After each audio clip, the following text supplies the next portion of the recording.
Why not? I'll keep my sound on just for the sake of the slight possibility that someone will text me while I am filming. Hello, world, internet, whoever's really watching this video. Oh man, to talk about today's video. I bet you've heard before that when you're writing a paper, the hardest part is starting. That's gonna be a really hard part about this video. Where do I start? Where do I start? Alex is very hungry. Alex is gonna relate to herself in third person throughout this video. I just want to talk about the trend that I've been seeing the past month of freaking ongoing depression in many people. My favorite YouTuber, Katie Bellot, has been going through this. My friends from radio days have been going through this. My parents have been kind of going through this. Some of my old teachers from high school and college, some of my actual high school alumni friends have been going through this. And I'm like, whoa. Where's all this sadness coming from? A long time ago, I heard that the saddest part of the year is from February to April, just because it's like the transition between Valentine's Day and the weather change and all that stuff. So you don't really know what to feel. But for some reason, in 2015, the fall and the month from September to October was sadness for everybody. For me personally, I spoke up about my sadness to my coworkers and my boss. And when I told them what was going on, I told them about the sadness that I was feeling at the workforce and how it was affecting my performance. And once I got that closure, I got a raise and more leadership opportunities. This video is going to be pick yourself up out of the dirt that you are feeling, pick me up back into your life. That's what this video is, basically. I was overwhelmed when I watched some of the stories and a lot of the testimonies from these very, very depressed people and how they got themselves up out of the dirt and they started reliving a great life. And I just kept thinking about my journey and how it's, gotten better. But it took a lot of work. It took a lot of work. Yeah, that work has been going on for so long that I want to actually reference something that I've seen on Twitter and Tumblr a lot. When you're in a hospital and you see the heartbeat monitors, notice how they go up and down. That means that there's going to be ups and downs in your life no matter what. Otherwise, you don't really have a life. If you're living some consistency every single day, possibly because you chose that consistency to be your lifestyle, you're not going to be happy. If anything, you're going to get so bored with your everyday routine that you're going to be depressed. Consistency almost leads you to depression, especially when you don't change up any part of that consistency. Think about how many times that you hear the older generation talk about how they've been working since they were 14. They've woken up at the same time every day and just gone to work and gone home, ate their meals, and went to sleep. And that's it. No one has traveled the world or fallen in love or, wow, the first thing I think of is sit in a dunk tank booth.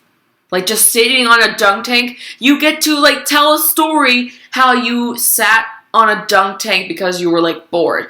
When you change up that everyday routine, I can't tell you how great that's going to make you feel. That depression that's been going on with people around us, I'd be willing to bet is because of Donald Trump becoming an internet meme. And I will get into that as quickly as possible for my description. Look, Donald Trump became an internet meme so much faster than I think anything I've ever seen. It was either about his hair or his tactics, but it was hardly ever about what his political views were. We spent so much time online criticizing him or commenting on him that it turned into almost a distraction that no matter how many struggles that we're having, being on the struggle bus and stuff, we're not getting recognized for it. No matter what Trump does or how stupid he seems, or anybody else on the internet really that seems stupid at all, they just get praised for it. Sure as hell doesn't make sense to me. When girls are always saying, oh my god, goals, And think about how many of those kinds of things like exist on like Twitter. Let me just pull up Twitter and I'm gonna see how many things are just goals. Right there. My goal in a relationship is ... Relationship goals, hair goals, parent goals, friendship goals, jawline goals. There's like a few other things about like hair goals. Katie Bellott made a really good point in her video that she posted this past week about how goals are based on what somebody else has already accomplished and they're not your own. That made me like super happy. That made my heart so warm when I just listened to her say that. I'll just give an analogy how the media like portrays almost everything. Imagine you're an extremely strong person. Oh my God, I got a text message. I knew it was gonna happen. How'd I know it was gonna happen? It was from someone cute. I'm happy now. Aside from that total mood change, you are a totally strong person.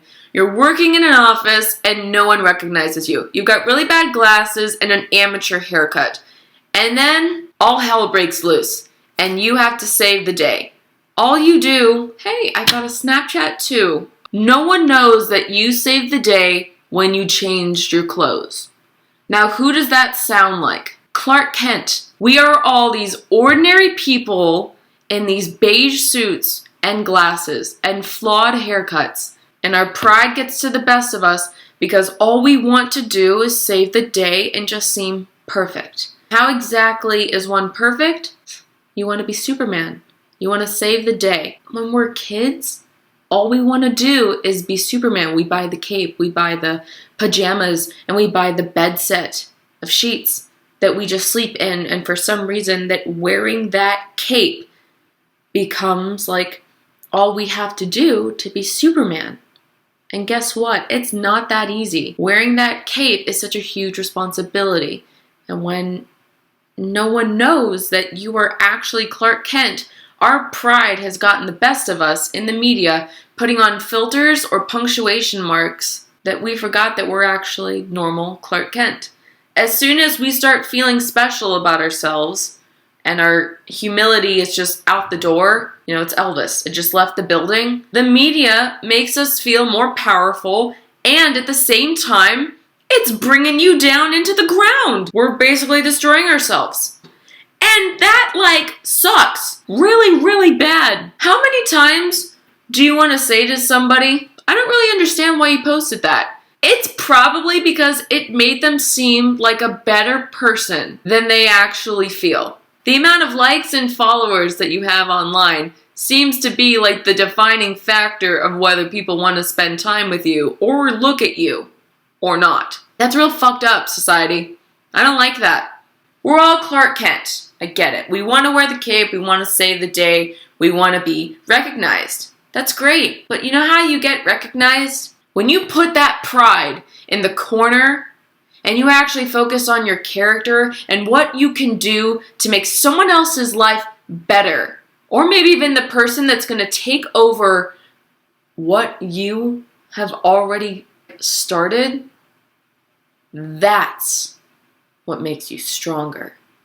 Your character and the choices that you actually want to like have and be, that's what makes you Superman. That's the most beautiful thing in the entire world. I would actually like to share a journal piece that I wrote, and it was about relationships. Regarding relationships, no relationship is equal to another. It's a unique blending of two individuals. There are some commonalities in most, but they are not the same. Commonalities include hobbies and ethnicity. Infants need affection for survival. It's like they're bonding. The steps to relational development. Initiating. Hello. Experimenting. Would you like to? Intensifying. I'd love to. Integrating. We love to. And bonding. We are. Those are all things that make a relationship grow and develop. Those are just little things, little building blocks that you have to do. Relational deterioration steps go like this. Differentiating. I want Circumscribing. I'm going to. Stagnating. Pass the salt, please. Avoiding. Barrel roll. Terminating. It's over. And look, not all relationships will experience deterioration or development. But you know what? The way that relationships last is the interest to continue them. If you're interested in continuing, it will stabilize and deepen.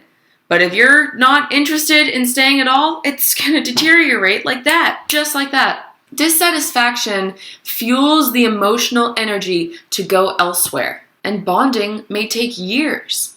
Initiation, experimentation, and intensifying do not happen within minutes or hours. That's why it's not a good idea to just kind of have like a fling with someone. When like that bonding takes a long time, that's how you get to know people. And relating to the media and how relationships grow, the best way to get to know somebody is not over the media, especially when you've never met them before. You don't know their pride and their confidence until you see their body language and you see the way that they react when you come into the room. You can't see someone's reaction every time that you text them. The closing thought to this video is, I get it, the media's here and it's exploded. It'll probably stay for quite a long while. But as long as the media's here and our pride just gets out of control, as soon as that special feeling in you starts to grow, that's when you really gotta turn around and check yourself. How am I treating someone that I don't know? How am I treating the people that I actually know and love? And how am I treating myself when I get home? Because if all three of those things are different,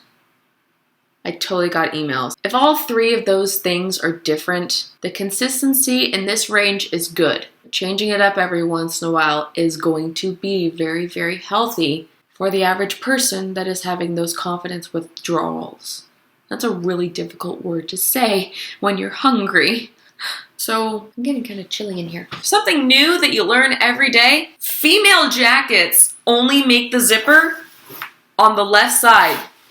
So if you ever want to differentiate between a guy's jacket and a girl's jacket, the zipper's always going to end on the left side. Cool, huh?